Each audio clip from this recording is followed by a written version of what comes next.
നരേന്ദ്രമോദിയെ പുകഴ്ത്തിയതിൽ രാഷ്ട്രീയമില്ല എന്ന് Sivagiri Sreenarayana Dharmasangham trust president സച്ചിദാനന്ദ സ്വാമി. തനിക്കും ശിവഗിരി മഠത്തിനും രാഷ്ട്രീയമില്ല.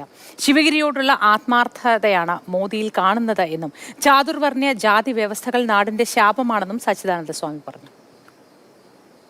ഒരിക്കലും അതിനകത്ത് രാഷ്ട്രീയം ഞാൻ കണ്ടിട്ടില്ല. എനിക്ക് രാഷ്ട്രീയമില്ല. ശിവഗിരി മഠത്തിനും രാഷ്ട്രീയമില്ല. ഞാൻ നേരിൽ കണ്ട കാര്യം ഒരു മന്ത്രിമാരുടെയോ പാർട്ടി നേതാക്കളുടെയോ BJPക്കാരുടെ ആരുടെയും പ്രത്യേകമായ ശുപാർശയൊന്നും കൂടാതെ തന്നെ അദ്ദേഹം നേരിട്ട് ശിവഗിരി മഠവുമായി ഞങ്ങളുമായി ബന്ധപ്പെടുകയും അദ്ദേഹം നേരിട്ട് തന്നെ തീയതി നിശ്ചയിച്ച് അനുവദിക്കുകയുമാണ് ചെയ്തത്. അപ്പോൾ ശിവഗിരിയോടുള്ള വലിയ ആത്മാർത്ഥതയാണ് അതിൽ നിന്നും നമുക്ക് തെളിഞ്ഞു കാണാൻ സാധിക്കുന്നത്. ചാതുർവർണ്ണ വ്യവസ്ഥയും ജാതി വ്യവസ്ഥയുമൊക്കെ ഇന്ത്യയെ സംബന്ധിച്ച് തീരാശാപങ്ങളാണ്.